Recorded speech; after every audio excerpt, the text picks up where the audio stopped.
Hot take. D&D's 3 pillars? You know, combat, social interaction, and this guy.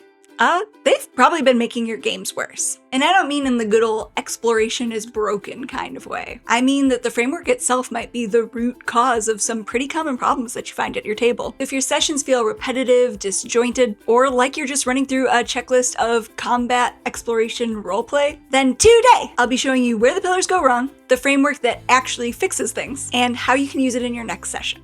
So what do I mean when I say that the 3 pillars might be holding you back and hurting your games? Well, design pillars are a designer's tool. When the D&D team or indie designers build a new subclass, make spells, come up with monster ideas, combat, social interaction, and exploration are their North Star. They're how the scope of a game stays focused. But somewhere along the way, the 3 pillars got repackaged as a DM prep tool. And when your adventures are built around one of each, please, you get what I call the checklist effect. Instead of creating well-rounded sessions, it tends to create sessions that feel kind of samey, which as DMs is the last thing that we want. This happens because the pillars only describe how the players might engage with something, which is why we'll actually be seeing them again later in this video. But the tool that's all about what players are actually doing in a game, that, my friend, is game loops. So what does a game loop look like? How do? Well, there are actually different types of game loops. Each one sort of nests into the next, so we're going to start with the smallest to the biggest. Your innermost loop is your gameplay loop. This is the second-to-second of pretty much any TTRPG. The DM describes something, the players react, and then everything gets adjudicated. That's it. One level up is your core game loop. And this is the moment-to-moment of your session. Core loops not only set the stage for whether or not your players want to engage with the situations you set up for them, but they can also change according to what your players are actually doing with what they're trying to accomplish. A mystery looks different from a dungeon crawl, looks different from political intrigue, and we'll get into that in a second.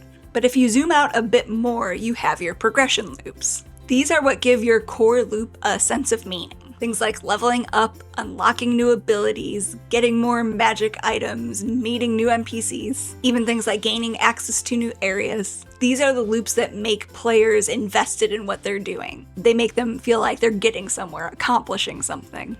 And then there's the biggest loop, but also the most subtle, the meta loop. This is the emotional backbone of your whole campaign. Something like stopping the end of the world, exposing the vampire cabal, or even just thwarting the party's rivals. It's the reason why your players actually care about whether they succeed or fail. And today we're mostly focusing on the core game loop because it's the one that's most immediately useful for your prep. But let me know in the comments if you want me to go deeper on these other ones in the future. But okay, what does a core game loop actually look like when it comes to D&D? How is it different from prepping with the 3 pillars? Say you've prepped what you thought was going to be a mystery, but your players take one look at the situation and start planning a siege defense instead. With traditional 3-pillar style prep, this situation could be a bit of a pickle for the DM. You might feel the urge to kind of nudge them back towards the mystery you had spent time building, but if you are thinking in game loops, you just need to stay one step ahead of your players. Figure out that first beat of a siege loop. What's the first thing they have to do?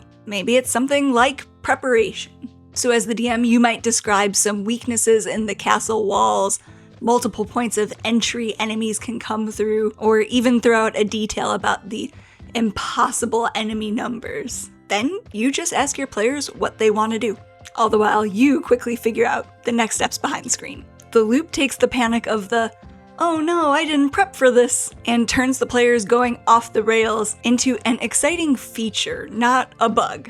That flexibility is why core game loops work so well for TTRPGs specifically, because unlike a board game or a video game whose core loops are set in stone, our loops can shift completely depending on what our players are trying to do. So a core loop for a mystery might look something like gathering information, making deductions based on that information, and then progressing towards a suspect, whether right or wrong. But that mystery can easily turn into a dungeon crawl at some point in one of the many iterations of the loop. And that dungeon crawl core loop can look like clearing a room, whether through combat, clearing traps, or negotiating with dungeon factions, and then looting and upgrading.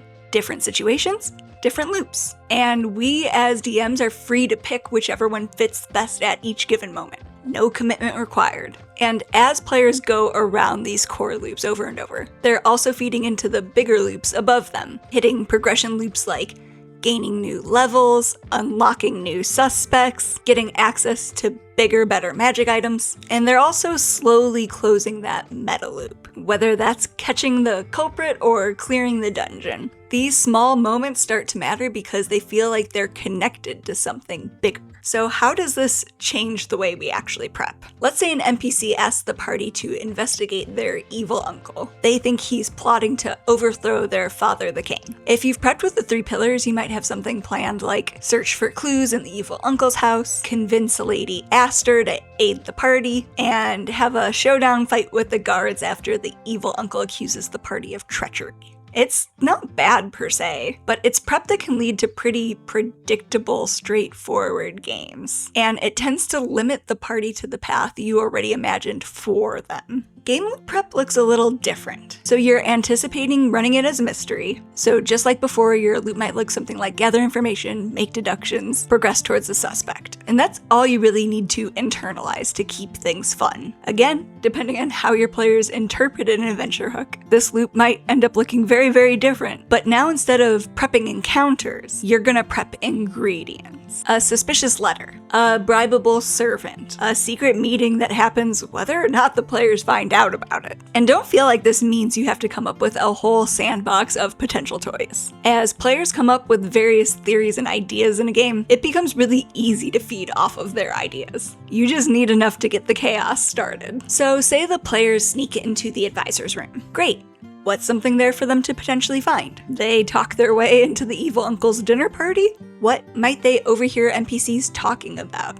Who's kind of sus and worth following later? You're not steering them through your prep. You're stocking the little world fish pond and letting them move through it. The loop is your structure, but your players are the ones bringing it all to life through their actions. Now that first step, gathering information. That can obviously look like a whole bunch of different things, right? That's exactly where the 3 pillars come back into play. Because here's the thing, they're not useless, they're not bad. A lot of times they're just being used for the wrong thing at the wrong time. Once your loop is giving your game that addictive structure, the pillars are a really useful lens for you to imagine how your players might move through your game.